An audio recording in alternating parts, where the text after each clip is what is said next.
बिस्मिल्लाहिर्रहमानिर्रहीम। अस्सलाम वालेकुम मुअज़्ज़ज़ ख़वातीन व हज़रात। हाज़िर व नाज़िर साहिब जलाल व करम यकता व मेहरबान बेमिसल रब्बुल आलमीन के बाबरकत नाम से आज की वीडियो का आगाज़ करते हैं। आज की वीडियो का टॉपिक है ब्लैक सीड यानी कलवंजी।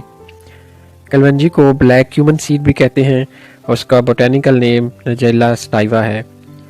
कलवंजी का पौधा तकरीबन 2.5 से 2 फुट तक बुलंद होता है और इसके पौधे को फलियां लगती हैं और इसी फलियों के अंदर तकोन नुमा छोटे छोटे स्याही माइल बीज पाए जाते हैं। इन्हीं बीजों को कलवंजी कहते हैं। कलवंजी के बेशुमार तिब्बी फ़ायदे हैं और ये मुख्तलिफ अमराज में इस्तेमाल की जाती है।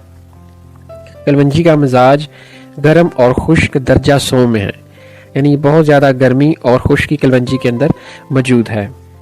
कि इसकी केमिकल कंपोजिशन अगर देखें, यानी इसमें क्या क्या केमियावी अनासर पाए जाते हैं, तो इसमें मुख्तलिफ़ किस्म के जो है मल्टीविटामिन्स भी और मिनरल्स भी और प्रोटीन बहुत सी चीज़ें पाई जाती हैं। फिक्स्ड ऑयल, वोलाटाइल ऑयल भी पाया जाता है इसमें अल्ब्यूमिन, राल, गूंद, कार्बोनिक एसिड और इसके अलावा इसमें sodium, potassium, phosphorus, iron, calcium, zinc, magnesium, manganese, copper, इस तरह बहुत सी चीज़ें मौजूद हैं जो इसकी अफादियत को ज़्यादा करती हैं बनिस्बत दूसरे बीजों के। और कलवंजी के मतलब ये हदीस भी है, नबी पाक सल्लल्लाहु अलैहि वसल्लम ने इसके मतलब फरमाया है कि काले दानों को अपने ऊपर लाजम कर लो, इसमें मौत के अलावा हर चीज़ की शिफा मौजूद है। ये हदीस का मफहूम है। इससे इसकी जो कलवंजी की अफादियत है वो बहुत ज़्यादा बढ़ जाती है। और इसके अलावा कलवंजी हमारी बहुत सी अद्वियात में भी इस्तेमाल होती है। कलवंजी एक बेहतरीन एंटी ऑक्सीडेंट है। ये आपका जो इम्यून सिस्टम है उसको बूस्ट करती है और ये एंटी ऑक्सीडेंट प्रॉपर्टीज़ की वजह से ये मुख्तलिफ़ किस्म के जो कैंसर है उस पर भी काम करती है। कैंसर के ख़िलाफ़ जिस्म के अंदर क़ुव्वत मुदाफ़त को ये ज़्यादा करती है। चूँकि इसका कलवंजी का मिजाज गर्म खुश्क है, इसलिए सिर्फ बलगमी और सर्द मिजाज के अमराज में ही मुफीद है, जबकि गर्मी के जो अमराज हैं उसमें कलवंजी का इस्तेमाल मुफीद नहीं रहता। कलवंजी एक anti bacterial, anti viral, anti fungal और एंटी एलर्जिक और एंटी इन्फ्लेमेटरी खसूसियत की हामिल है। इसमें ये बैक्टीरिया के ख़िलाफ़, फंजाई के ख़िलाफ़ और वायरस के ख़िलाफ़ क़ुव्वत मुदाफ़त आपके जिस्म में ये ज़्यादा कर देती है। इसके अलावा ये जो सोज़शें हैं, जोड़ों की सोज़ें, अगर यूरिक एसिड के बढ़ जाने से या दीगर जोड़ों की जो सर्दी के बादीपन की वजह से जो दर्दें होती हैं और सोज़शें होती हैं, उसको ये सोज़शों को उतार देती है और दर्दों में भी ये रिलीफ़ देती है। इसके अलावा अगर हम देखें डाइजेस्टिव सिस्टम को, तो मैदे के मुख्तलिफ अमराज में जो कलवंजी बहुत अच्छा काम करती है। ये मैदे की सर्दी को ख़त्म करके भूख बढ़ाती है। यानी अगर आपकी क़ुव्वत हाज़मा कम है, जो मैदे के अज़लात हैं वो कमज़ोर हैं, वो काम नहीं करते, भूख नहीं लगती, तो इस सूरत में आप कलवंजी का इस्तेमाल करें। ये पेट की गिरानी को दूर करके मैदे को कवी कर देती है और जो पखाना लेसदार जिन लोगों को आता है वो इसको दुरुस्त कर देती है। इसके अलावा ये भूख बढ़ा देती है।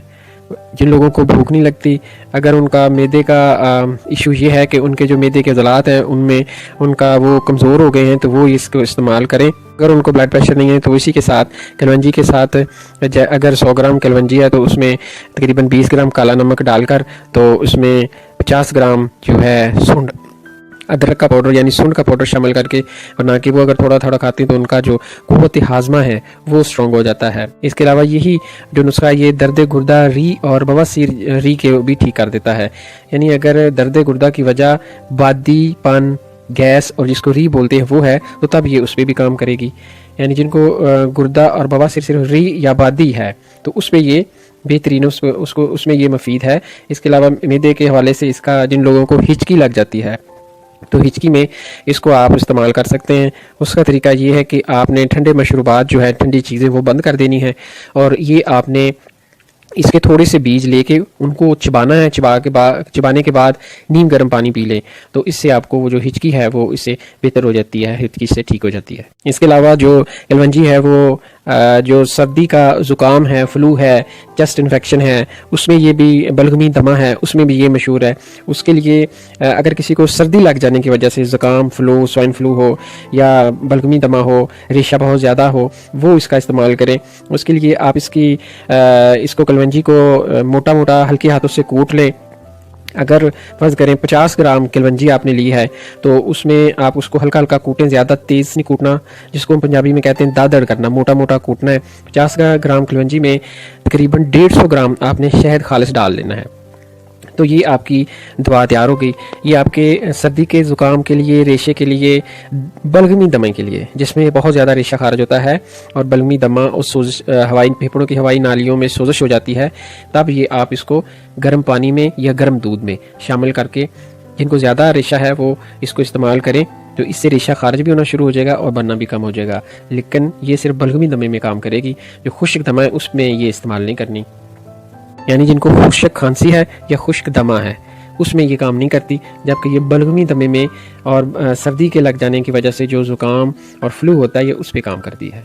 यही नुस्खा ये कलवंजी और शहद वाला आप अपने ये इस्तेमाल करने से जो आपका इम्यून सिस्टम है वो भी स्ट्रॉन्ग हो जाता है। इसके अलावा जिनको पट्ठों की कमज़ोरी है और वो अगर गर्मी उसका सबब नहीं है, उसका सबब सर्दी और खुश्की है या सुदावी बंदे का मजाज है, तो तब ये आप उसके पट्ठों में अगर कमज़ोरी है तो वो बंदा यही जो आपको मैंने तरीका बताया, कलवंजी का शहद 150 ग्राम और कलवंजी को 50 ग्राम ये इस्तेमाल करेगा तो उसके जो पट्ठे हैं वो ताकतवर हो जाएंगे, कवी हो जाएंगे।